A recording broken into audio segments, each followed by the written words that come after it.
Hey everyone, it's Tom here from SOCO Sales Training, and I am really excited to have with us today Geana Barbosa, and she is the head of New Business Asia at LinkedIn. It's good to have you here. Thank you very much. I'm very excited as well. Good.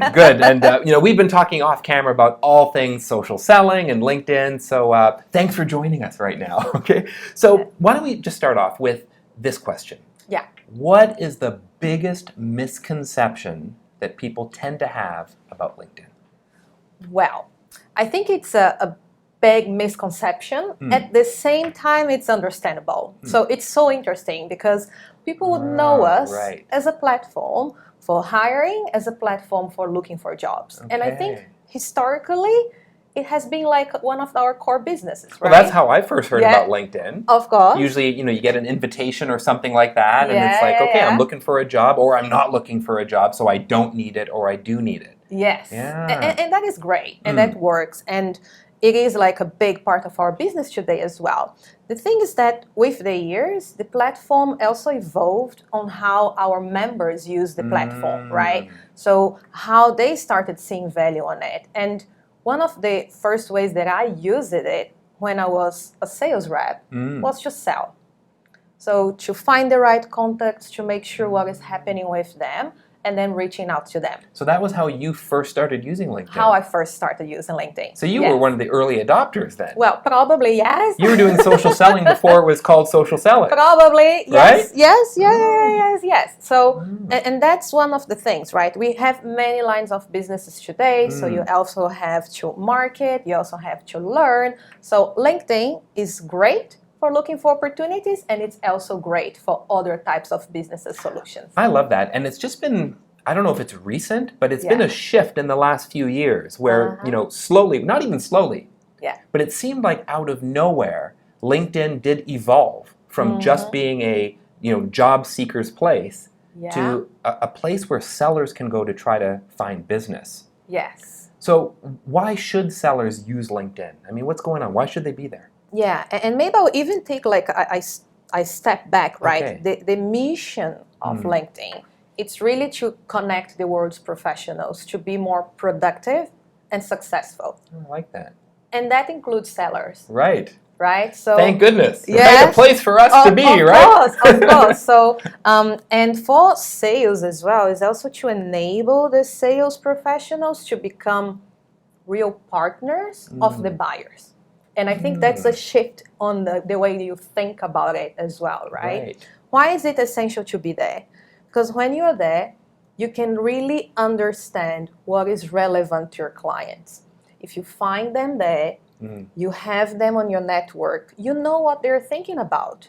So when you reach out to them, you reach out with something relevant. Right. And I think that's a key thing for sales professionals nowadays, is how to be relevant. So that relevance can give you sort of that context, right? Exactly. So what's going on in that potential customer's world right now that's important to them that maybe I can, it could be something personal or it could be something business related. Exactly. That I can use to maybe build rapport or connect or something. Yes. Okay. Yes. Oh, I love that. So when did you notice that switch starting to happen, that sellers were starting to use LinkedIn in that way? Yeah, actually, it's not like since it has been happening for a long time already. Okay. It's just that I think we evolved to offer like even more resources for them within the network. Right. But when I talk about like my sales rep days, I'm talking about like 10 years ago, right? Right. And that's how I would use that like in a very clear way. So I think what is happening right now is just that awareness is increasing. Right. And there is no other way. There is no way out. Maybe before it would be an option, but now for you to be relevant face to face, you need to be relevant like socially in social networks as well. Okay. Oh, I love that. So let me ask you a question. Yeah. Honestly. Yes. This sounds great. All right. Right? I'm from Canada. Yes. You're from Brazil. Yes. Right? Do people in Asia really use LinkedIn? I'm asking, this is an important question, right? All right, yes. So our audience is business owners, sales professionals here in Asia. This is the Selling in Asia podcast. Yes. So we want to talk about selling in Asia. Sure. So do sellers in Asia really use LinkedIn? Well, they do. And for everyone to know as well, Asia Pacific is the region on LinkedIn in which our membership grows faster. So if we see, even with our clients, when they are running their implementation and all, they can see results pretty fast on how it's working. So yeah, it's hot for us, and I think that's the mission for our team as well, is really to support our clients in Asia to see the opportunity that they're probably missing, and also just learn from other clients that are clearly applying this here. Right, I love that. So Asia, if I understand correctly, this is where most of the growth is happening right now in terms of new users on LinkedIn. Yes. Right. So which countries tend to be the most, active or have the highest levels of engagement? Sure.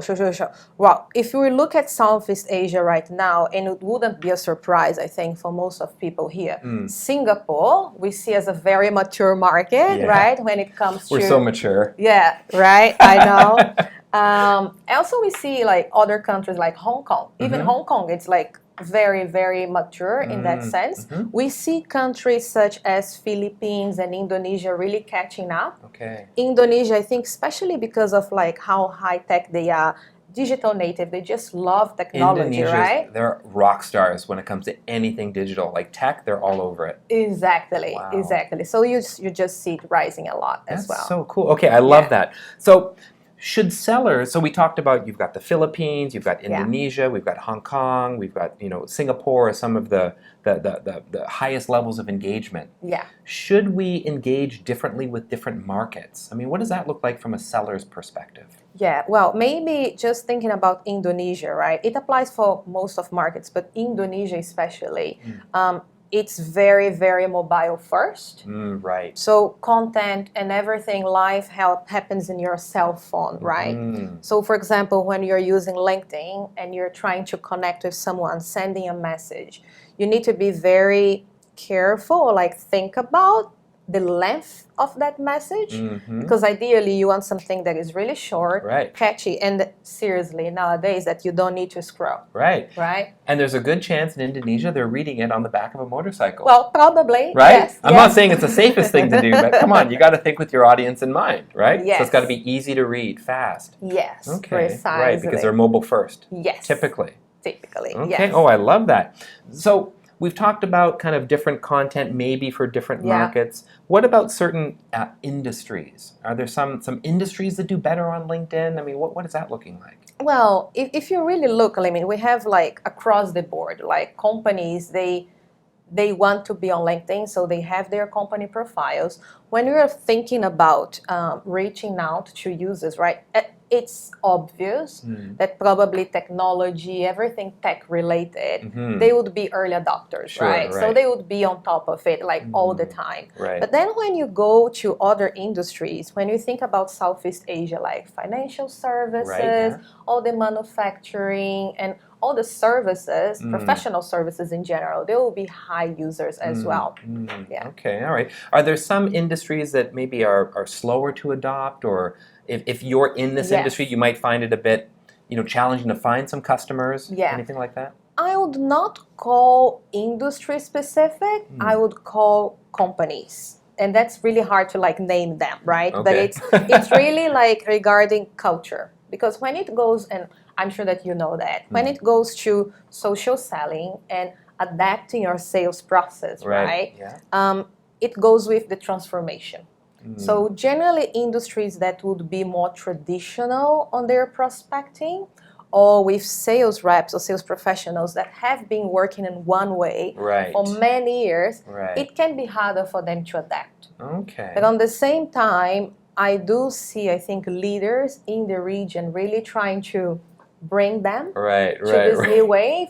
So I think it really varies company from company. So I love that. I mean, it does make sense, right? So you have companies in any industry. That's a really good point, Geana, because there are companies regardless of the industry. Of course, some industries, by and large, they'll pull each other up. But then you're always going to have some of the early adopters, the innovative ones, and then the laggards that fall behind. So you get those that are hanging out on the street, handing out flyers. Yes. They might be a bit slow to adopt, right? Yes. Or the ones who only rely on telemarketing or cold calls. Yes. But then some that are maybe a bit more, technologically savvy. They're doing some, SEO or some SEM, and they're doing that. They might be a bit more likely to embrace LinkedIn for like outbound or inbound or something like that. Of course. And I think it goes as well on how sales is becoming more complex, right? And how it's becoming harder and harder. Like, I am a sales leader as well, so I'm dealing with like deals and processes with my team all the time.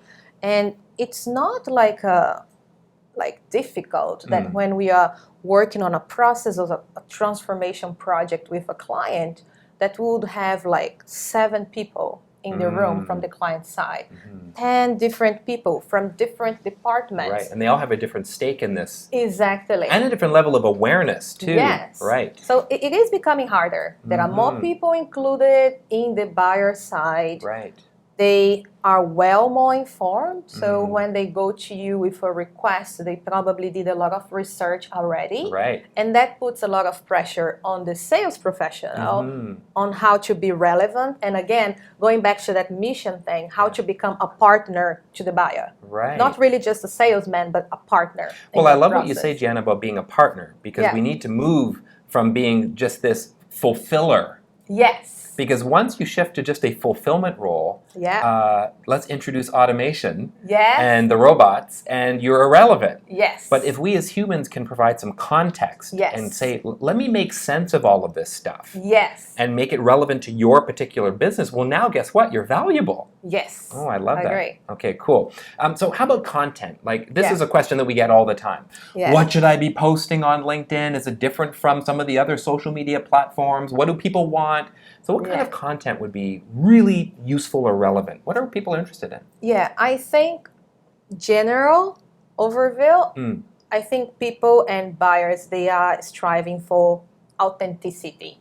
Okay? There is nothing that is like, in my opinion, personal opinion, like boring, then you're just like forwarding or resharing, right? A content that's something that, maybe someone will like it, I'll just reshare without having a personal opinion about it. Right. And I think for sales professionals, when you're sharing content, you need to think about your buyer, what is relevant for them, and think about what is the brand that you're trying to build for yourself.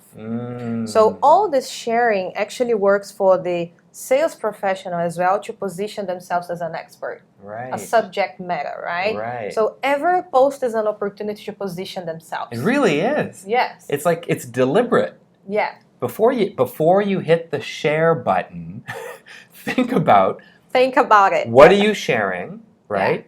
And is it relevant to your audience? And what particular piece, like, I think what I'm hearing, Geana, is what do you add to that? Yeah, I think you need to add, again, like the relevance, the consultant part. What is your opinion? What is your recommendation? Right. What's your take on that? View? What is your take? Right. Yes. And maybe you agree or you disagree. Yes. Or sometimes you share things and it's just there's a lot of stuff there. Yes. Maybe we could, summarize it for people. Exactly. Maybe you can summarize. Right. Or even one advice that I give to people, and that's great. I think there are so many events going on outside as well, and you can post about your events. One thing that can add value for people, when you share a picture about you in an event and all, share what were your key takeaways. From the event. Right. Here are my 3 key takeaways. So people can learn as well. There's nothing I find more frustrating than just people doing a selfie. Look at me on stage. Here's me in front of an audience.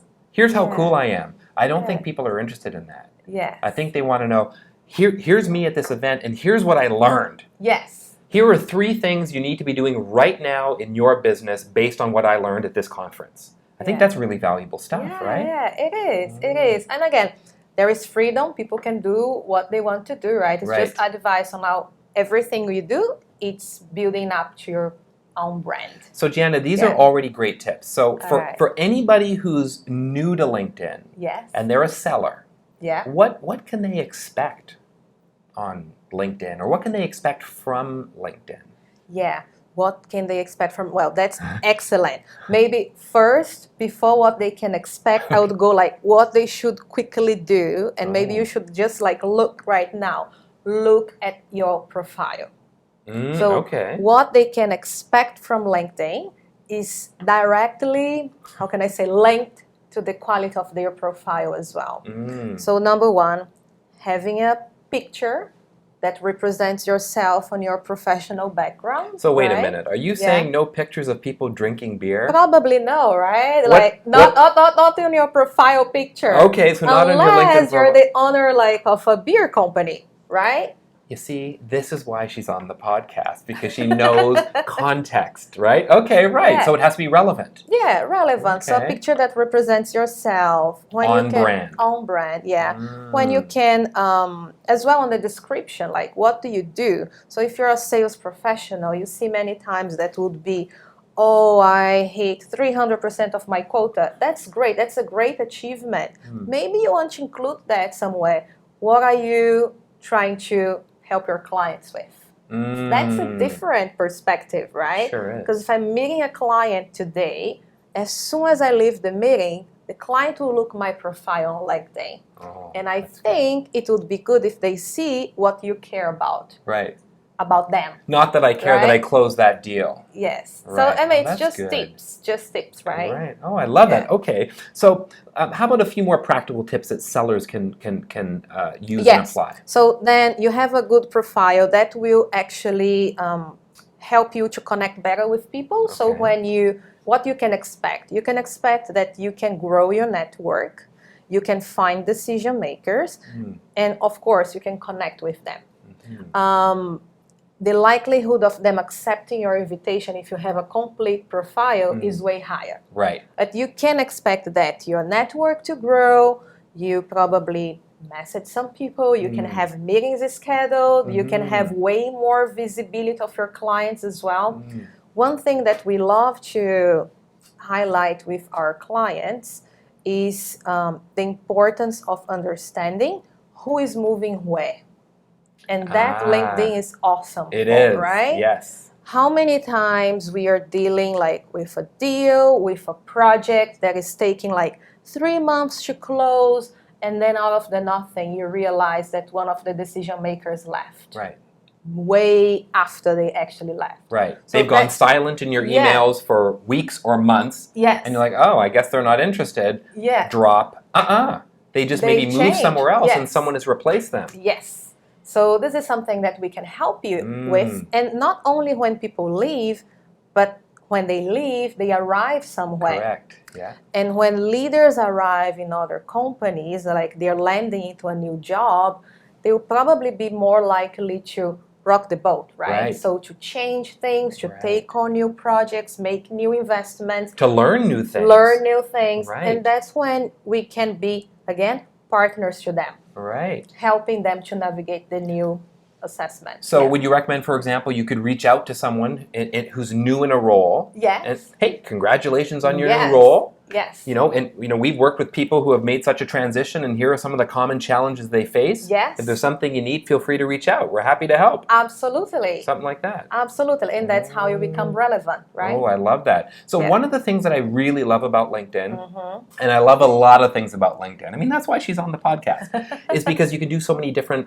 searches. Yes. And you can narrow things down, whether it's by industry, headcount, job title, role, seniority, the last time they posted on LinkedIn. Yes. Like, I love targeting, I'm not giving away all of our secrets. I know Elaine's going to get upset when I say things like this, but targeting people who have posted on LinkedIn in the last 30 days. Yes. They are obviously active. Yeah. They're most likely to respond to you if you reach out to them. Yes. They've got a complete profile. You can see what they're doing. You can build a connection faster. Yes. So I just find it's just a great, great tool. Yes. So, and that's one of the things, I mean, again, we're talking about the platform also evolving with the use cases, right? Yeah. So what we do and the business that my team work on sales solutions, it's really providing those teams the best path in. So if you're targeting a company, or if you're targeting a specific industry, what is your best action today? So just to help everyone understand, let's unpack this a little bit. Yeah. So you would help companies with their LinkedIn strategy as it relates to perhaps, entering a specific company that they're trying to reach? Well, it can be. Could because be. Okay. what my team provide is this solution called Sales Navigator, right? Which is... I love Sales Navigator. Yeah, it's really good. Yeah. It's the best version of LinkedIn. It's specific for sales professionals. It's like LinkedIn's more handsome, bigger brother. I don't know. Well, yeah. With more money, right? Just more robust. Yeah. So what will be indicating there, if I'm targeting a specific company, it would show me what are the key, automatically filter who are the key decision makers. Right. Who are the people, as you mentioned, right, that changed jobs in the last 30 days. Right. And that really gives a lot of, how can I say, prioritization for the sales professional, where they can actually act next. You know what I love about this is, I've heard studies that say that if you're just cold calling, if you go on a website and then or Google and then you cold call people, it can take 8 different attempts to reach the right person. Yes. But with LinkedIn Sales Navigator, I'll find them in 30 seconds. Yes. And then you can check out their profile, you can understand what's going on in their world, and then reach out, politely with the right message. With the right message. That's important. And the right message is really important, and this is why in the system as well, we wouldn't allow anything such as spamming or like just send automated emails. Right. Because we have a responsibility with our membership as well, right? I feel like LinkedIn's done a really good job of keeping it real, and keeping it human and non-spammy. Yes. And I've got about 25,000 connections on LinkedIn. All right. It's a lot of people. Yes. I rarely get a weird spammy message. All right, that's great to know. That's really good to know, because a lot of people, one of their concerns is they say, I don't want to be spammed by people or what, and I just say, look, I've got 25,000 connections, and I rarely get any kind of a unsolicited weird spammy one. All right. And if I do, I just hit delete. All right. It's not a big deal. I know. Maybe I've been lucky, but I'm pretty good at targeting, and attracting the right people. Yes. And what I love about LinkedIn is when you have that brand, and then you start consistently putting out the right content that resonates with a certain audience, you start to organically build that audience of people. Yes. It's kind of like garbage in, garbage out. You put good stuff out, you attract good people. Yes, I love it. Precisely. Yes. So Geana, we talked about some of the things that sellers should start doing, right? Especially those that are new to LinkedIn. Yeah. What are a few things that they should maybe avoid doing or absolutely not do, or some things that maybe just don't work on LinkedIn that maybe work on other platforms? What should we avoid doing? Yeah, what I would suggest is, because when you're looking on doing searches, right? So you're looking for people in different companies, or you're looking for a certain type of like professional for you to reach out, it's very tempting to just go and click connect, right? And massively invite people for your network. Right. That's not cool, because that will not be, how can I say, very productive for you. Okay. People need to know why you're reaching out to them. Yeah, so why is that? So what happens? So when someone does a search and they get this big list of maybe 100 or 500 people, and they're like, right on! Yeah. Click, click, click, click, click, click. Connect. Yes. What happens on the other side? What do they see? Yeah, so they would see someone that they don't know. They don't know why is reaching out to them, like just asking to connect. And people are very, how can I say, and rightly sensitive about their privacy or why I've been like contacted, right? Who is this person? So our best practice recommendation is that when you send a connect invitation, you actually add a message. Why are you trying to connect with that person? Hi, Geana, I'm reaching out because. Yes. Right? Or, hey, Geana, we know each other through. Yes. So that is a best practice. So don't just do connect. And then the second I can tell everybody right now is unclicking, right? Or they're personalizing their messages right now. Yes, I think that is really important. That's a great tip. And the second thing is like connecting by LinkedIn and sending a message to someone should be and feel different than sending an email, like a long email. So be short, be precise. Like it's not a best practice that you'd message on LinkedIn something extremely formal, long, and detailed. Because what you're trying to do that is to create a relationship, generate a connection that then you take into other platforms. Maybe it will become a face-to-face. Maybe it will become a phone call or something. And that's what we hope. Yes. You know, if it's the right connection. Precisely. So are you saying that you shouldn't attach your company brochure and a big description of who you are and what you do in the initial invitation? Yeah. Is that what you're saying? Precisely, My goodness. Yeah. But so many people do. Yeah. And from time to time, I'll get that as well. Yes. And the minute you click accept, they're like, hey, thanks for connecting. Yeah. Blah, blah, blah, blah, blah, and they tell you everything about their company, and they attach a brochure, and you're like, dude, I didn't ask for any of this. Yes. Right? Precisely. So don't do that. Yes. Okay. Any final tips that we can share with the audience today? Final tips. I would say really keep track on what is relevant for a client, right? And keep track on what they are sharing on the network. Okay. So it's really interesting if you see that maybe someone that you have been engaging, they started like sharing posts or sharing their opinion about cybersecurity. Be curious about it. What is important to them on that subject? Is that something that you can engage with them using that like similar, how can I say, point of interest, right? Be curious about people. And maybe start, commenting on some of the things they share. Precisely. And maybe add your perspective or just anything to let them know that you know that they're interested in that. Yes. Oh, I like that. And it's really like making yourself present. And I think especially now on a lot of working from home going on. Right, yeah. That's where you can be present and be top of mind of your clients and your contacts without being face-to-face. I love this. Yeah. I've been telling people, use the time where things are slowing down. We were talking, we're not slowing down. We're crazy busy. So there are ways, I just did a LinkedIn video on like what we're doing during this slow period. And it's not slow. It's doing great on LinkedIn. That's like our favorite platform. We love it.